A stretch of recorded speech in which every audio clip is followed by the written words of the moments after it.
Madras Nyokrowati mbau dendha menyang kawibawan kemul kamukten disembah wong sak negara. Dasare pinaringan nugraha anak lanang sing mursid, anak lanang sing sigit, pinter gawe bombonge rasa tumrap wong tuwa. Nanging nadyan kaya ngapa lan kepiye nganti pun Rama kebablasen mung mendem karo rasa seneng nganti lali mblawentah marang anak tanwurunga bakale getun keduwung ing tembe murine.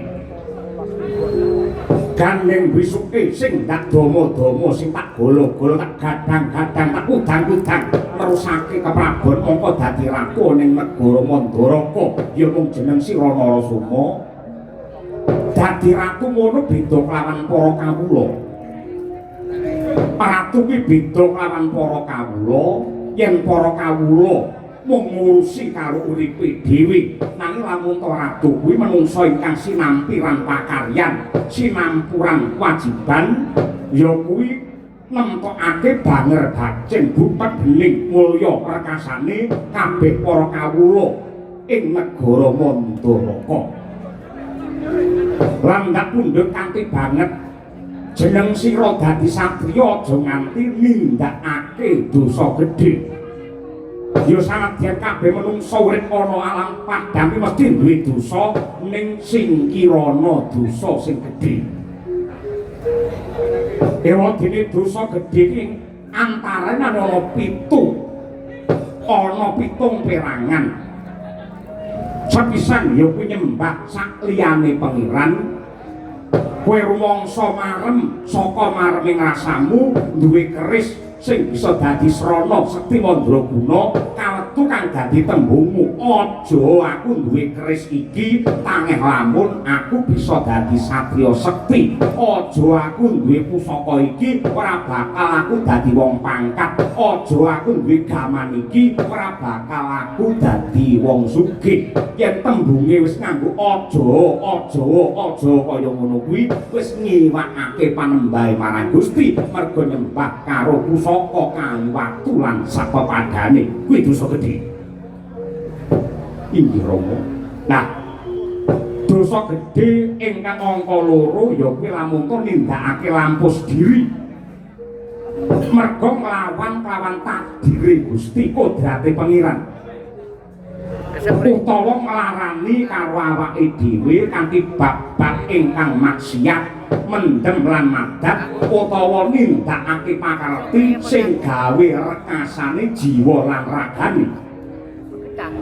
Angka 3 tega mentala sengaja wani ngilangi nyawane wong liya apa meneh gugurake karo anake dhewe ngemapan ning kandungan kuwi dosa sing gedhe.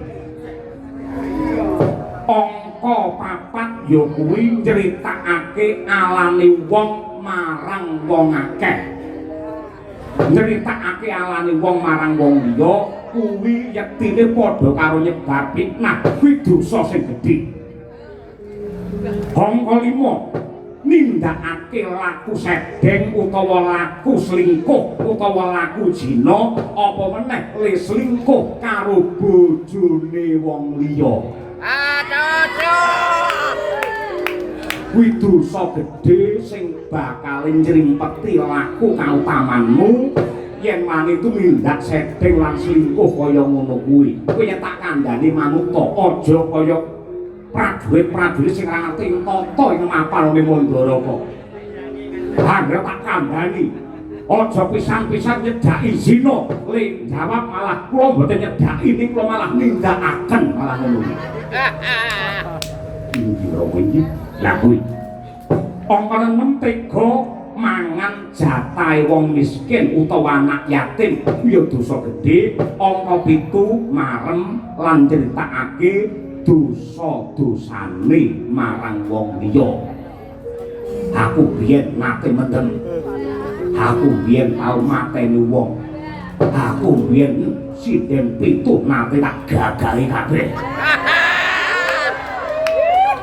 yen wis ana tembung kaya ngono kuwi mareng karo dosa-dosane kuwi bakale ngrempet lakune kautaman aja nganti nduk tindake kudu kok singkiri ado inggih Rama inggih musing tenanan inggih Rama lah ewadene dosa gedhe mau bisa antuk pangapura lamun to kowe gelem nindakake 5 perkara siji tobat sing temen cirine tobat ya kuwi getun lan ora mbaleni tumindake sing kleru kuwi siji angka loro dikir kanthi tekun sing surasane nyuwun pangapura lahir batin marang pangeran lan wong sing kerep dikir kuwi bisa dadi lantaran rampungke marang perkaramu Hongko telu nindakake pakarti sing becik tekun pangibadahe ngedhekake amal utawa sedekah